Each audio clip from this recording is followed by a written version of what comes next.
अयोध्या में ट्रस्ट के द्वारा खरीदी गई एक और जमीन अब विवादों में आ गई है और पहले आरोप लगे थे कि 15 मिनट में जमीन के दाम 9 गुना बढ़े। 2.5 करोड़ की जमीन ट्रस्ट ने 18.5 करोड़ में खरीदी। अब एक और जमीन को लेकर आरोप लग रहे हैं कि ट्रस्ट ने 20 लाख की जमीन 2.5 करोड़ में खरीदी और इस जमीन के जरिए 3 महीने में 12 गुना मुनाफा कमाया गया।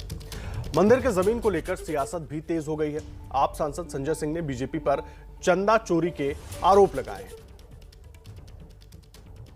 पहले एक जमीन का विवाद सामने आया और दूसरी बार अब दूसरी जमीन की खरीद को लेकर पूरा विवाद सामने आ रहा है, जिसको लेकर आम आदमी पार्टी लगातार हमलावर हो रही है बीजेपी के ऊपर और चंदा चोरी का आरोप लगा रही है।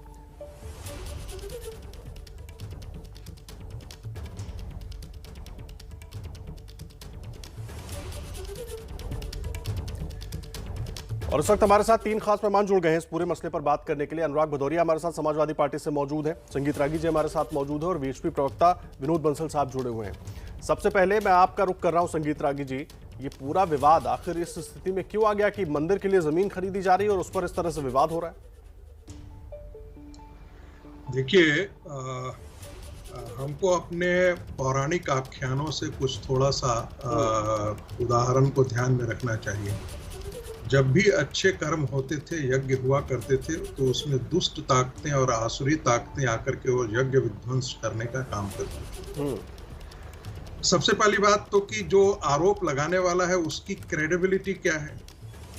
ये एक ऐसा व्यक्ति है, सांसद, जो टिकट ब्लैक किया करता था, जिसकी खुद की मुख्यमंत्री की क्रेडिबिलिटी ये है कि जितने विपक्षी नेताओं पर उस समय तक सत्ता के भारतीय जनता पार्टी के और कांग्रेस के जितने नेता पे जिस पर आरोप लगा है, उन सारे आरोपों के लिए उसे माफी मांगनी पड़ी।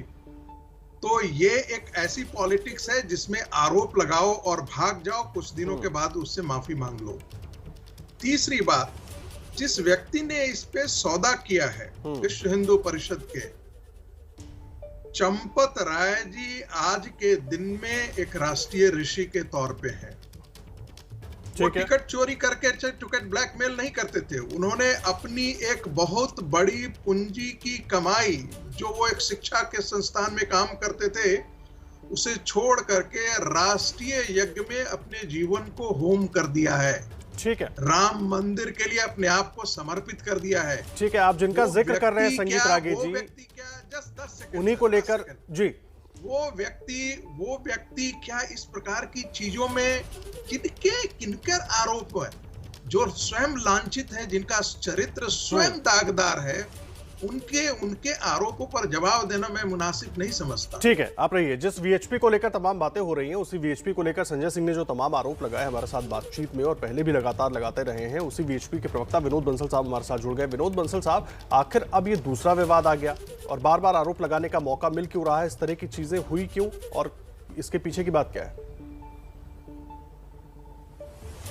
देखिए, आपके सभी दर्शकों को पता है कि ये आरोप लगाने वाले कौन हैं, आरोप लगाया किस पे जा रहा है और किस पार्टी के लोग हैं, किस मानसिकता से लगा रहे हैं और कहां पर आरोप लगा रहे हैं। आप देखिए ना जी, ये सारे अभी तक नहीं तो देश के अंदर बवाल मचा होता।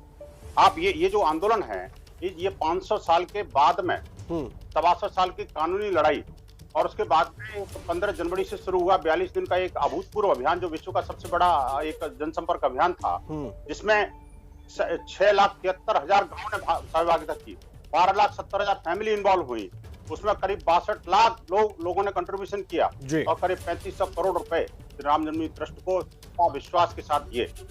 उस श्रद्धा विश्वास में जिन लोगों ने कंट्रीब्यूट किया, क्या इनमें से कोई था क्या? एक बात।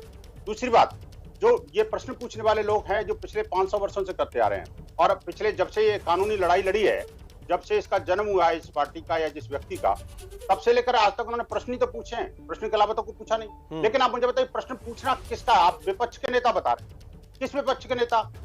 या तो संसद में विपक्ष के नेता होंगे या विधानसभा में विपक्ष के नेता होंगे। क्या ट्रस्ट के विपक्ष के नेता है क्या ये? एक। दूसरी बात यह कि ये जो प्रश्न पूछना, क्या ट्रस्ट से पूछा जाएगा या मीडिया से पूछा जाएगा?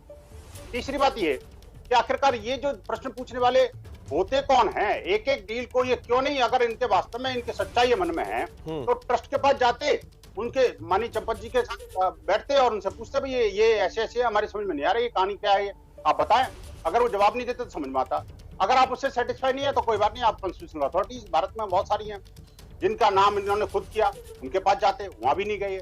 अगर वहां से भी कोई मान लो आपको लगता है सेटिस्फैक्टरी जवाब नहीं, क्योंकि पता है उनको सीबीआई भी इनके अंडर में जी और ईडी भी इनके अंडर में भी और सरकार भी इनकी अपनी है, तो हो सकता है इनको न्याय नहीं मिलेगा, तो न्याय है भारत की। अगर लगता है भारत की न्याय व्यवस्था में इनको विश्वास नहीं, जैसे पहले भी इन्होंने न्याय यही तो सवाल वो कर रहे हैं विनोद बंसल जी कि जांच की बात हो ही नहीं रही है। यही सवाल उन्होंने उठाया कि जांच की बात तो हो ही नहीं रही, एक हफ्ता हो गया। कौन मना कर रहा है? जांच कौन कराएगा? जांच तो यही अप्लाई करेंगे ना, कोई मीडिया थोड़ी जांच कराएगा भाई, मीडिया ट्रायल में थोड़ी जांच होगी। आदर्शी आप तो बड़े बिल्कुल ठीक कह रहे हैं, इसलिए मैं उन्हीं का सवाल आपसे पूछ रहा हूँ कि वो तो कह रहे हैं जांच सरकार आपकी है, सरकार बीजेपी की है, वो कराएगी जांच। नहीं, सरकार पर तो भरोसा ही नहीं इनको, ये तो विपक्ष के नेता है, तो जांच क्यों होगी भाई? एक बात। दूसरी बात, ये सरकार पे भरोसा होता तो फिर ये जांच की बात क्यों करते? ये जाते ना, इन्होंने सरकार को अप्रोच किया क्या मुख्यमंत्री को पत्र लिखा क्या?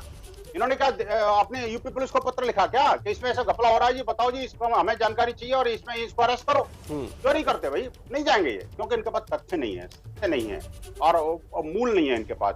देखिए, जो कागज ये एक्सपोज कर रहे हैं बार बार, जो कागज दिखा जैसे मैं भी दिखा दूं कागज, लेकिन हमें कागज दिखाने की आदत नहीं है।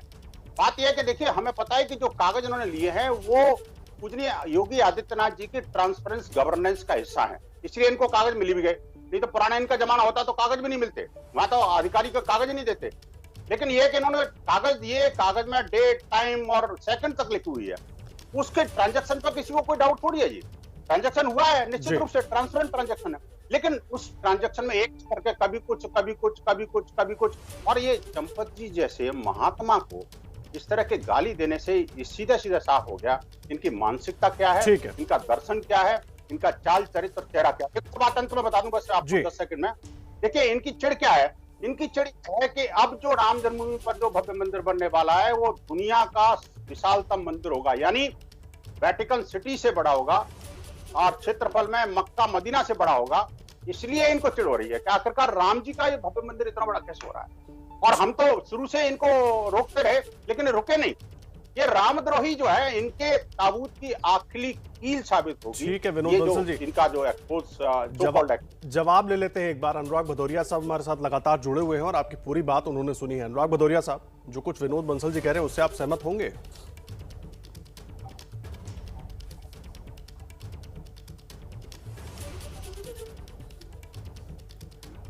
अनुराग जी, विनोद बंसल अपनी पूरी बात रख रहे थे, जो सफाई वीएचपी की तरफ से, वीएचपी के प्रवक्ता हैं और साफ तौर पर आरोप लगा रहे थे। जी, संविधान में और देश के कानून में विश्वास करने वाला व्यक्ति, मुझे अपने देश के कानून में विश्वास है, मुझे संविधान में, मैं अपनी बात कह लूं। जी जी, मैं कह रहा हूं, मैं देश के संविधान और कानून में विश्वास करने वाला व्यक्ति हूं। अगर ये मर्यादा पुरुषोत्तम राम की बात हो रही है, और मर्यादा पुरुषोत्तम राम को हम सब जानते हैं कि अगर सीता मैया के ऊपर भी किसी ने जरा सा बोला था तो उनको भी अग्नि परीक्षा देनी पड़ी। तो मुझे लगता है कि अगर क्वेश्चन उठ रहा है, सवाल उठ रहा है, तो मुझे लगता है इसकी जांच हो जानी चाहिए, उसमें किसी को कोई दिक्कत नहीं होनी चाहिए। भाई, सवाल उठ रहा है, पेपर दिखाए जा रहे हैं, स्टाम्प पेपर दिखाए जा रहे हैं, डेट तारीख सब दिखाई जा रही है, तो सब कुछ जब दिखाया जा रहा है, सब पेपर दिखाए जा रहे हैं, और इस तरह का काम अगर अयोध्या में स्टार्ट हुआ है, प्रॉपर्टी डीलिंग का काम, तो मुझे लगता है इसकी पूरी एक गहन इंक्वायरी सरकार क्योंकि सुप्रीम कोर्ट की निगरानी में हो रहा है। हम सब लोग चाहते हैं भव्य मंदिर बने, क्योंकि हमारे सबके आस्था का विषय है, और आस्था में तो चोरी नहीं होनी चाहिए, आस्था में आरोप भी नहीं लगना चाहिए। आरोप भी लगता है तो आस्था को तकलीफ पहुंचेगी। मैंने कहा ना, ये मर्यादा पुरुषोत्तम राम की बात, क्योंकि उन्होंने कभी कि अगर जरा सा भी कोई आरोप उनके ऊपर लगा तो उन्होंने अग्नि परीक्षा माता सीता की भी ले ली थी। तो इसलिए इसकी तुरंत एक इंक्वायरी हो जाए, सुप्रीम कोर्ट के माध्यम से इंक्वायरी हो जाए, जांच हो जाए, दूध का दूध, दूध पानी का पानी हो जाए, सब खत्म हो जाए। मुझे लगता है इसमें ज्यादा बहस का मुद्दा ही नहीं है भाई, इसकी जांच हो जानी चाहिए। ठीक है, जांच हो जानी चाहिए, कह रहे हैं अनुराग भदौरिया। और लगातार जिस तरह से बंसल जी हमारे साथ जुड़े हुए थे, वो भी कह रहे थे कि सारी चीजें पारदर्शी हैं, सारी चीजें स्पष्ट है, पूरी तरीके से भ्रष्ट नहीं, इसकी जांच होनी चाहिए।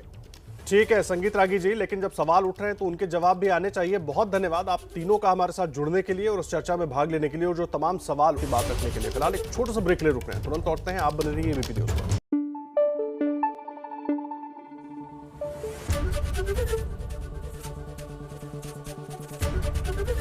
एबीपी न्यूज आपको रखे आगे।